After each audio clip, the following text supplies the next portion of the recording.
아기보살로 불리던 무속인 노상원은 군에서 정보사령관을 지낸 투스타 장군이었습니다. 육사 41기로 임관했지만 성범죄로 불명예 전역한 그는 김용현 전 국방부 장관과 함께 이번 12.3 불법계엄의 설계자로 지목됩니다.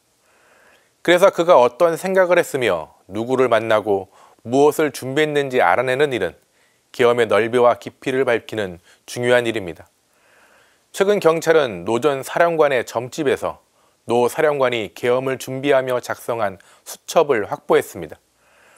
확보한 계엄 수첩에는 북방 한계선을 자극해 북한의 도발을 유도한다는 표현이 있다고 합니다. 전쟁을 일으키려고 했다는 말입니다. 또한 수첩에는 정치인, 언론인, 판사, 종교인 등이 적혀 있는데 일부 대상자는 실명으로 적혀 있다고 합니다. 그리고 그들은 모두 수거의 대상으로 표현돼 있습니다. 지난 23일 국회에 출석한 우정수 국가수사본부장은 수첩에 적힌 수거는 체포의 의미라고 밝혔습니다. 최악은 수첩에 적혀있는 사살이라는 단어입니다. 우 본부장은 계엄 수첩에 사살이라는 표현이 있느냐는 질문에 사실에 부합한다고 답했습니다. 즉, 체포에 암살하려고 했다는 말입니다. 만일 12월 3일 불법계엄이 성공했다면 수거 즉 체포할 종교인을 찾으러 여러 성당과 수도원에 계엄군이 들이닥쳤을지도 모릅니다. 그리고 계엄군에 의해 체포된 사제와 수도자는 군 시설에서 정식 재판도 없이 감금됐을 것입니다. 지금은 단순히 수첩에 적혀있는 표현이라 어느 정도 실행하려고 했는지는 더 밝혀져야 합니다. 하지만 올해 초 윤 대통령이 계엄령을 준비했다는 말을 괴담으로 치부했었기에 수거, 사살이라는 계엄 설계자의 말 하나하나가 경악스럽고 공포입니다. 무엇보다 계엄 수첩에는 종교인으로 표현되었지만 정권의 비판적인 종교인들이 주 대상이었을 겁니다. 특히 천주교는 윤석열 정부에 쓴소리하는데 주저하지 않았습니다. 거리에서 사제와 수도자들은 윤 대통령 부부의 실정을 지적하며 회개를 요구했습니다.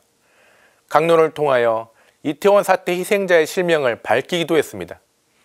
슬퍼하는 이태원 유가족과 함께하는 사제와 수도자에게 극우 유튜버들은 욕을 해가며 기도를 방해했습니다. 그러기에 천주교는 이번 계엄의 공포가 누구보다 크게 다가옵니다.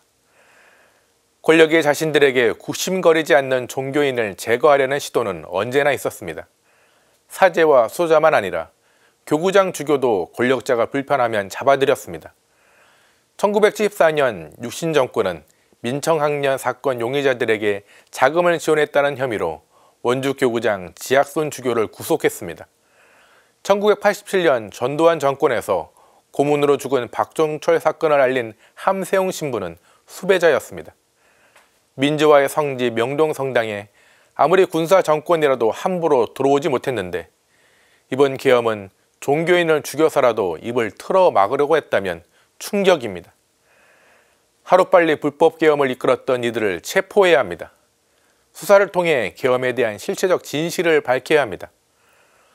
또한 다시는 총칼로 종교인의 양심을 막으려는 어떤 시도도 일어나지 못하게 법과 제도를 정비해야 합니다.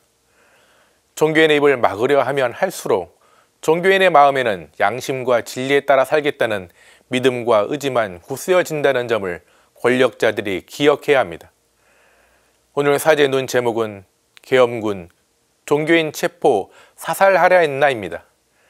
세상의 고뇌와 슬픔을 외면하지 않고 사람들의 서러운 눈물을 닦아주는 모든 종교인에게 주님의 은총이 가득하길 바라며 오늘도 평화를 빕니다.